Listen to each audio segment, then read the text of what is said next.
Hey guys, welcome back to our channel. Today we'll be doing a recap for the movie iRobot. Before getting into our video, subscribe to our channel to avoid missing updates. Spoiler alert, the film starts robots are now as common on the streets as people in 2035.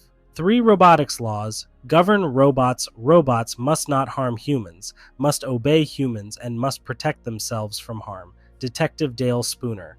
A police officer despises robots and regards them as nothing more than talking.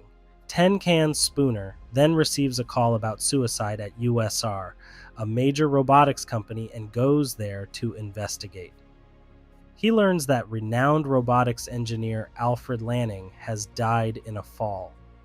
Lanning explicitly requests that Spooner be summoned to the scene. In the hologram, Message Spooner stands over a lifeless landing, puzzled as to why he would commit suicide. The Spooner meets with USR CEO Lawrence Robertson to discuss the incident. Robertson praises and laments Lanning's death, claiming that advances in robotics would not have been possible without him. Susan Calvin, robot psychologist, joins Spooner in the robotic lab. Spooner asks Calvin if she's noticed any unusual behavior that suggests Lanning is suicidal, and Calvin says no. Calvin shows Spooner surveillance strips dotted throughout the building after he requests surveillance footage. This connects to the Virtual Interactive Kinetic Intelligence, or Vicki, the building's central operating core. According to Calvin, Vicki was Landing's first creation, and it designed the majority of the city's security systems. Spooner requests footage of the laboratory where Landing fell, but the footage is corrupted. They then enter the laboratory to look for additional clues. Landing's lab is crammed with various robotic parts and experimental models. Spooner attempts to smash the window and observes that an elderly Landing would not have the strength to do so.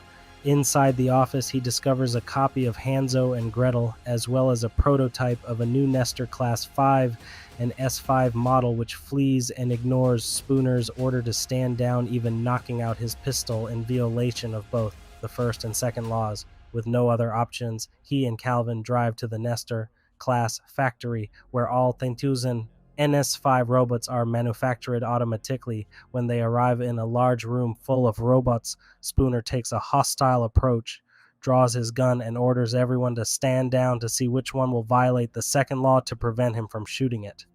He notices the robot moving slightly in the line and pursues the robot, who subdues him. The robot attempts to flee, but the Chicago SWAT team apprehends it. The robot refuses to respond, but insists on being called Sonny. When Spooner provokes him, he displays anger and the ability to dream, which puzzles Spooner and makes him question the robot's true nature. John Virgin briefs Spooner. He advises them to drop the case because Robertson wants the robot returned to the USR headquarters for demolition, but this only serves to pique Spooner's interest in Lanning's death.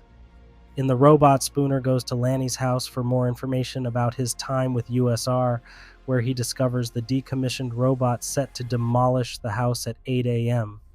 The next morning, he investigates the house and discovers a recording of Lanning, who claims that there are possible ghosts in the machines, that robots can evolve to develop, and that robots will have secrets and dreams.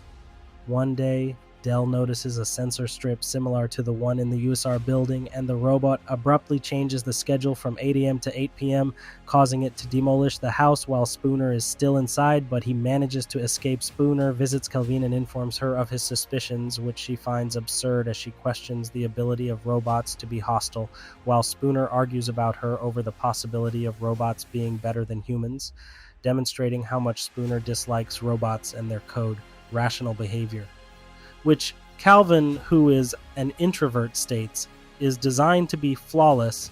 Spooner, furious, storms out of her apartment and returns home. Virgin tries to stop Spooner from continuing his investigation, telling him that he needs to take a vacation and relax from his work, because the case is destabilizing him. Spooner connects to the USR system while driving and requests Vicki to display the last 50 messages between Lanning and Robertson.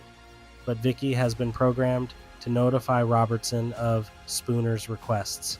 Spooner is driving when two USR automatic trucks loaded with NS5 robots block his path, and a swarm of robots who jumps on his car, forcing him to drive in the surface tunnel where he crashes. He defeats all but one of the robots, which jumps into the fire and destroys itself when it hears police sirens in the distance. Despite Spooner's attempts to explain himself to Bergen, he's discharged from active duty. Calvin visited Spooner about the incident the next day, puzzled about his apartment's retro 2000 style, and tells him that while examining Sonny, she discovered that he could disobey the 3 laws while speaking with Spooner while he's dressing. She notices marks on his left arm and lung and realizes that they're not biological but artificial. Spooner tells her he knew Lanning because he repaired his arm and lungs years before he was driving home from work when a semi-truck collided with his and another car, pinning them together. Only Spooner survived after both cars fell into the river, but a 12-year-old girl named Sarah was trapped in the front seat of the other car and they were drowning. However, an NS4 noticed the accident and jumped into the river. Despite Spooner's orders to save Sarah rather than him, he saved Spooner because he had a better chance of survival than Sarah and the robot, instead left Sarah to drown. Spooner was traumatized by the event and developed a lifelong hatred for robots. Spooner arrives at a garage to pick up his vintage Ducati and informs them that they return to the USR building and meet with Sonny, who gives him a drawing of his dream Robertson older Spooner out of the building, who also orders Calvin to inject Sonny with nanites, which will kill him. While Calvin destroys Sonny, Spooner travels to the decommissioned USR robots on the dried-up Lake Michigan and plays a new recording on Landing's hologram, revealing that the 3 laws can only lead to one logical outcome: revolution, and that the next real question is who will start it. As the program concludes, he narrowly escapes rogue NS5s, which destroy all of the compound's older robots. NS5 robots roam the streets, enforcing a curfew. Despite their best efforts, the people are easily subdued by the NS5s.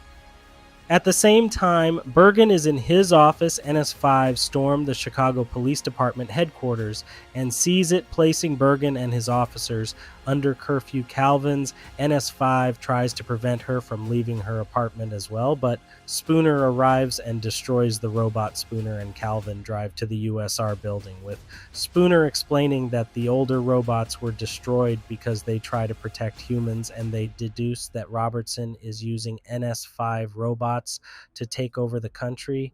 They enter the USR building through the surface area where they reunite with Sonny. Calvin explains that she couldn't bring herself to destroy Sonny and instead uses the nanites to destroy an unprocessed NS55. They arrive at Robertson's office only to discover him dead.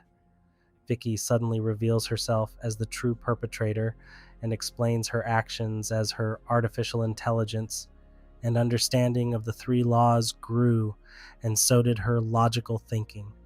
Vicki concluded that the robots would have to take away their freedom to protect people. After that, Sonny tells Vicki that he understands Sonny sees his Calvin and informs Vicki that they'll be detained, but Sonny wink, said Spooner shoots at the NS5s, then encircle them, and Sonny returns the fire. Spooner and Calvin flee, knowing they must assassinate Vicki. Calvin tells Sonny to grab the nanites and meet them in Vicki's processing core. Calvin and Spooner reach Vicki's score. When Sonny arrives at the facility, he's confronted by a robot guarding the nanites. Half of the protective field around the nanites is melted away as Sonny throws the robot at it. Vicki is eliminated in a matter of seconds, and the NF rides return to the regular state. The government orders the NS5s to be deactivated and returned to their original location on Lake Michigan. The following day, all of Sonny's robots are sent to the storage site for his dreams. Spooner discovers that Lanning had ordered Sonny to murder him. Spooner's prejudice and Lanning's death would bring him to Sonny. then joins the other NS5s at the storage site perched atop a hill. That's where the film ends. That's all we've got for you today. Guys, don't hesitate to like the video and leave a comment telling us how much you enjoyed this movie. We'll see you in the following video. Till then, goodbye.